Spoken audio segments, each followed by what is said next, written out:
Fala pessoal, hoje aqui mais um vídeo do canal, quem fala com vocês é o Cadu e hoje eu vou apresentar esse material aqui, que é o primeiro volume do Quarteto Fantástico na coleção clássica Marvel, que é o volume 2 da coleção.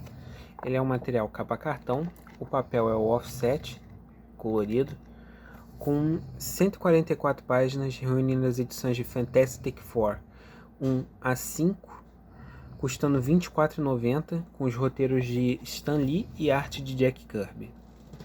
Já adianto a vocês que a importância desse material é imensa. É basicamente uma das pilastras para os quadrinhos como a gente conhece hoje em dia. Da mesma forma que a estreia do Superman Action Comics é basicamente assim, a porta, o Quarteto Fantástico é, querendo ou não, um dos pilares para o que é o gênero hoje em dia de super-heróis. É aqui que a gente tem aquela ficção científica, heróis mais mundanos. Mas vamos comentar com calma isso aqui. Bom, pessoal, para comentar isso aqui, querendo ou não, a gente tem que comentar o início da Marvel, né? Como a gente conhece hoje em dia. Não o início lá na Timely Comics, não. A gente vai comentar basicamente esse super grupo aqui e o que ele representa para a editora. O quarteto, hoje em dia, ele não tem tanto apelo comercial. Mas quando ele estreou, querendo ou não, você tinha lá a Liga da Justiça, você tinha grandes personagens, Superman, Batman, Flash, que provavelmente era o Barry Allen, se eu não me engano, Lanterna Verde, Gavião Negro e por aí vai. A DC, assim, tava no hype dos super-heróis ainda. Enquanto a Marvel só publicava quadrinhos de ficção científica, romance, dentre outras coisas. Nada com que hoje em dia a gente imagine que ela publicaria, né? Aí vem o Stan Lee e o Jack Kirby e iniciam esse universo rico através do quarteto e do Homem-Formiga, se eu não me engano. Acho que foram os dois primeiros grandes títulos aí da editora. O quarteto ele tem duas propostas: apresentar a ficção científica e ao mesmo tempo heróis com que o público se identificasse, que fossem mais humanos, não tivessem aquele aquele idealismo perfeccionista de bondade e de seguir seus sonhos independente de qualquer coisa. Não. Tanto é que um dos principais do grupo é o Coisa. E o Coisa basicamente você não olha para o Coisa e pensa no herói convencional. Você vê um cara sofrido. A história, a gente começa o Fantastic Four 1, a gente tem o Reed Richards querendo fazer uma viagem ao espaço, só que o Ben Green, o Coisa, ele recomenda que não façam, porque vai ter uma tempestade de raios cósmicos e isso pode ter severas consequências. Então o Reed acaba desafiando o Ben, né, falando que ele não tem coragem. E o Ben acaba indo por puro impulso, gerando assim a origem do quarteto. 4 integrantes de um grupo que sofreram consequências com a radiação cósmica e ganharam poderes por isso. Os outros dois membros que eu não comentei, vocês já conhecem, que é a Sue Storm, noiva do Reed, e seu irmão mais novo, Johnny Storm, que se tornou o Tocha Humana. Nessa época, a Sue Storm, ela não era a mulher invisível, ela era chamada de garota invisível. E dos 4 personagens, infelizmente, ela é uma das que menos ganham destaque em batalhas, por assim dizer. Mas de certo modo, o Stan Lee dava um jeitinho ali dela sempre dar uma ajuda. O Stan Lee não, o Stan Lee e o Jack Kirby, aliás, porque o Jack Kirby também argumentava. Eles dão um jeito dela sempre ter um papel importante. O inimigo prendeu os outros 3. Ela vai lá, se camufla com seu poder de ficar invisível e tenta libertar eles. Ou então ataca o inimigo desprevenido e tudo mais.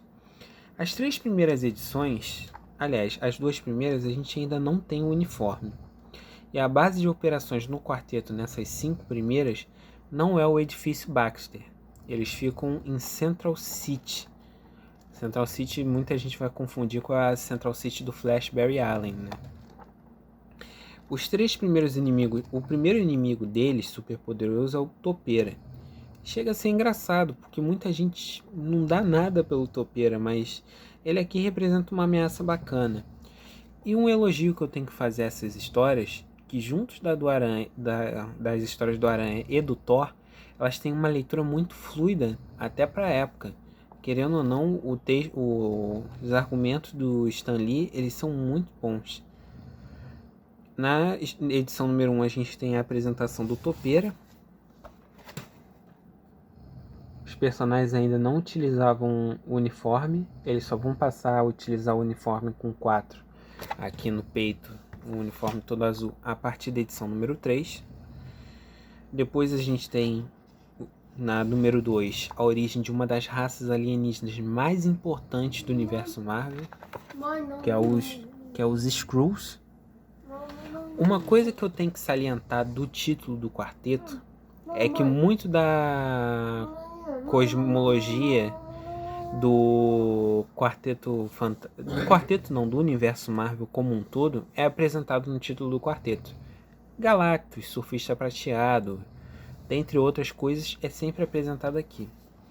E os Skrulls não poderiam ser diferentes. Nessa história, eles querem invadir o planeta e ao mesmo tempo desacreditar o Quarteto Fantástico para incapacitar eles de protegerem o planeta Terra. Aqui a arte do Jack Kirby, que é excelente, é muito boa. Para a época é um detalhismo muito bom.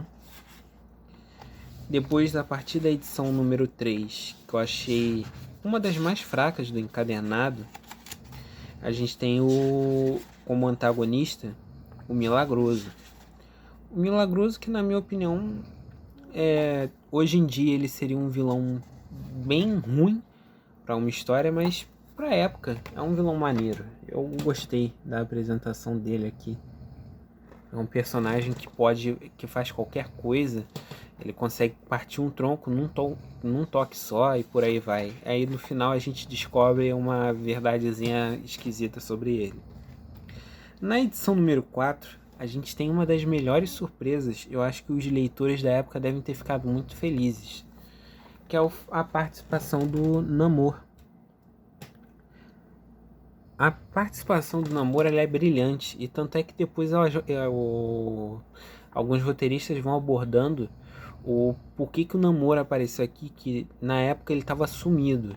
Acaba que o personagem é encontrado pelo Tocha Humana, ele estava vivendo como um mendigo desmemoriado. E é um primeiro vilão que o quarteto não consegue derrotar. A história acaba eles não conseguindo derrotar o Namor. Foi uma coisa do destino. E por último, falando em destino, na 5ª edição a gente tem a apresentação do Victor Von Doom, o Doutor Destino. Meu problema com essa apresentação do Doutor Destino é que a gente tem uma participação bem leve dele. Tu não tem um grande antagonismo do personagem. Não. Acaba que o personagem ele aparece aqui, ele sequestra o quarteto e dá a missão deles roubarem o tesouro do Barba Negra. Aí a gente tem uma história de viagem no tempo muito bacana e divertida, mas a participação do Doutor Destino aqui é rápida. Não tem uma luta épica ou algo do tipo, como por exemplo quando você tem a apresentação do Duende Verde. Aqui a arte, os personagens no passado. Ó, o Reed aqui, ó.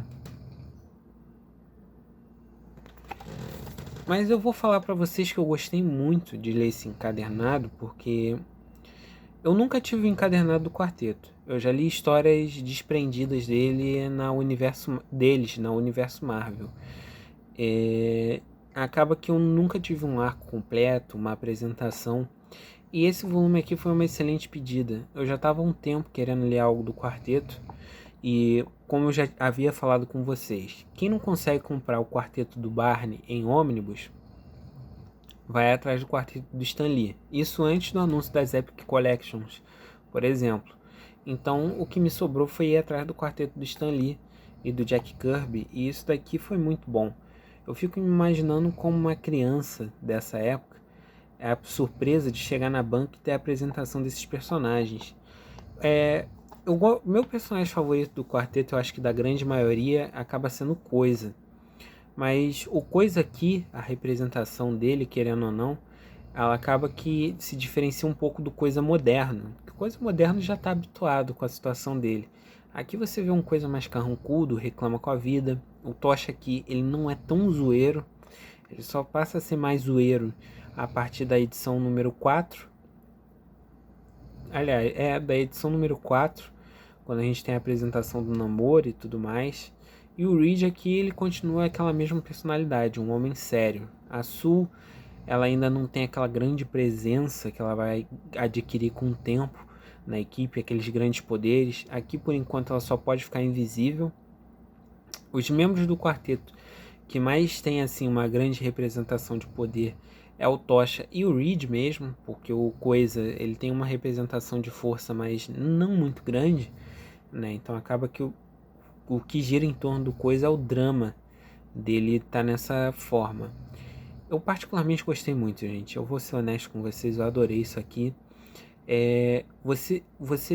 Se você quer conhecer o universo Marvel, querendo ou não, é bom você ir atrás dessa edição. Enquanto se eles não lançarem ainda uma edição definitiva, ou se você tem uma condição financeira baixa, pelo menos compre esse volume aqui. Mesmo que você não tenha vontade de conhecer o quarteto, mas você tem vontade de conhecer o universo Marvel, isso daqui é bom. Porque você tem os textos de apoio da Panini.